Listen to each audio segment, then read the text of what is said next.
This is Zeb here. I got a draft deck that I just finished at Fog of Dusk, and this might actually look a little different for some of you that have been watching my videos recently, because this is actually from Innistrad. Innistrad was a set that came out about 2 years ago. It had like a horror gothic type theme to it. The first set was Innistrad, then Dark Ascension, and then the last set was Avison Restored in the block. And the funny thing was with this particular set, the first set was Innistrad, so it was draft triple Innistrad. Then when Dark Ascension came out, it was Dark Ascension, Innistrad, and then for Avison Restored, it was actually triple Avison when you draft it, because each particular set had different themes and everything in it. But tonight I drafted triple triple Innistrad, and I actually won first place with my deck because my opponent didn't want to split, so I'll be just facing. Anywho, let me just go over the cards here. I don't know how many people actually follow and play during Innistrad block, so I'll just quickly go over each card. I have a Doom Traveler. It's a 1-drop. When it dies, you put a spirit token in the battlefield. And then I had 2 Gastaff Shepherds. At the beginning of upkeep, they have a transforming theme, so a lot of the cards transform in its transform state. At the end, basically, if there were no spells played at the end step, then the card transforms into another creature, and this creature has Intimidate as a 3/3. But if you play 2 or more spells during the same turn, if they already transformed, they flip back.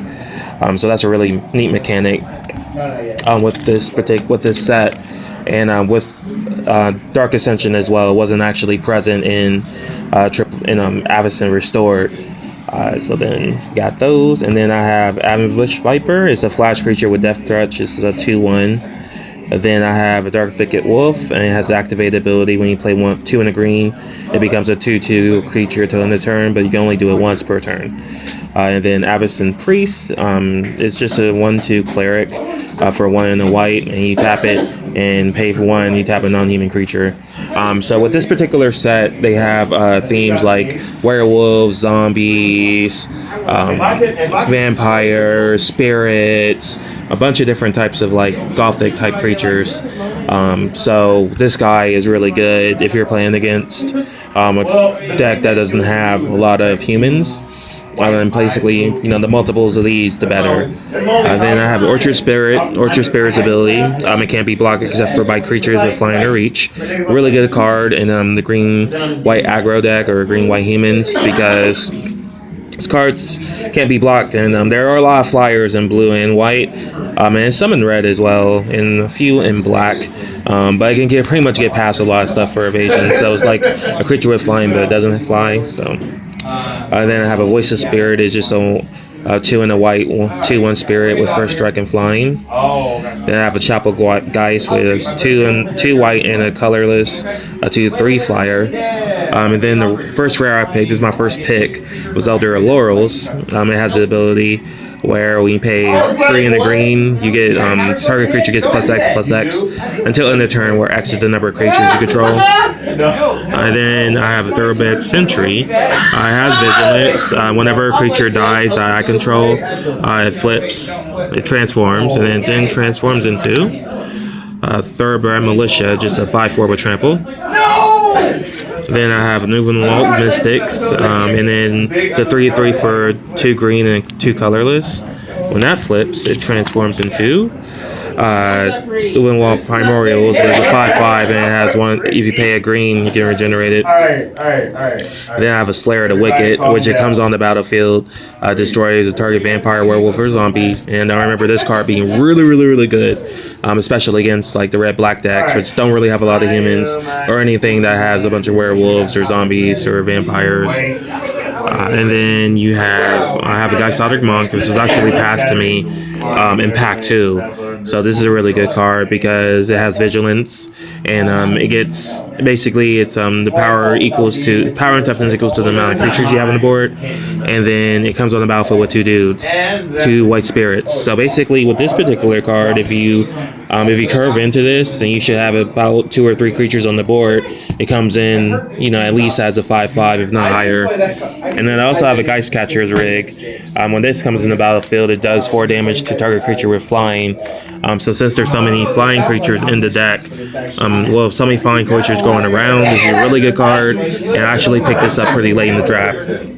So I'm gonna go over to my non-creature spells. Let me organize. Okay. Alright, so I have for my 1-drops, I have a Prey Upon. If you played M14 recently, you may know what this card does. This is actually the set where the fight mechanic actually came in Innistrad. So basically how fight works is that target creature I control fights another target creature I don't control. So how fight works is that they do damage to each other before combat. And then there's also cards like in I think it was, I want to say, yeah, it was in Gatecrash, a card called Pit Fight, which is an instant speed Prey Upon. This is a sorcery for 1 green. And then Blazing Torch. This card, you can actually equip it onto a creature, and the creature can be blocked by vampires or zombies. And the beauty with Blazing Torch is that it also does 2 damage. If you tap the creature and sacrifice the torch, it does 2 damage to target creature or player, which is really good. And then I have a Silver Inlaid Dagger. It is a equipment where it costs 2 to equip, and it costs 1 to play, and a creature gets +2, +0, and then if it's a human, you actually get +1, +0, so it gets an additional for some creatures like Doomed Traveler. It's a 4/1 Slayer the Wicked, also gets a bonus because he's human, and then lots of human themes, and this is one of the better equipments. And then there's also equipment that's, I believe it's called Sharpened Pitchfork, where if it's a human, it gets +1 and first strike, so it's pretty cool. And then for my only 2-drop instant is Moment of Heroism. This is actually, I believe this was in one of the core sets, if I'm not mistaken. But target creature gets +2 and +2/+2 and lifelink to on the turn. So it's a really good trick to help you gain some life as well.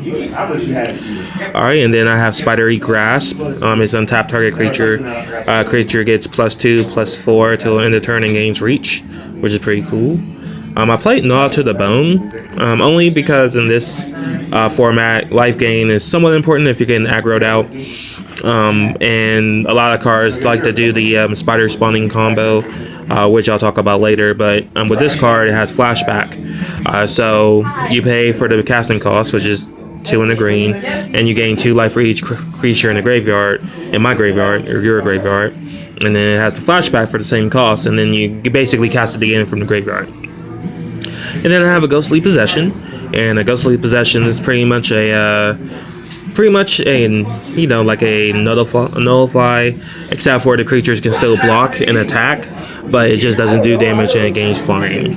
So it prevents all combat damage that would be dealt to and dealt by enchanted creature. So that's a really good card. And then this is another rare I picked up. It's called Gavelni Township. In the Innistrad the Innistrad set, there were themed cards where each card represented one of the towns in the Innistrad plane.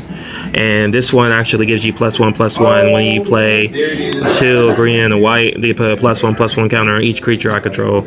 So this card, actually in game 3, this card pretty much, once I got it on turn 5 with at least 3 or 4 creatures on the board, on turn 5 you play this and you have, your mana out, you're pretty much going to threaten activation, and it gets a control deck. You basically are just going insane and just building up your army really quickly.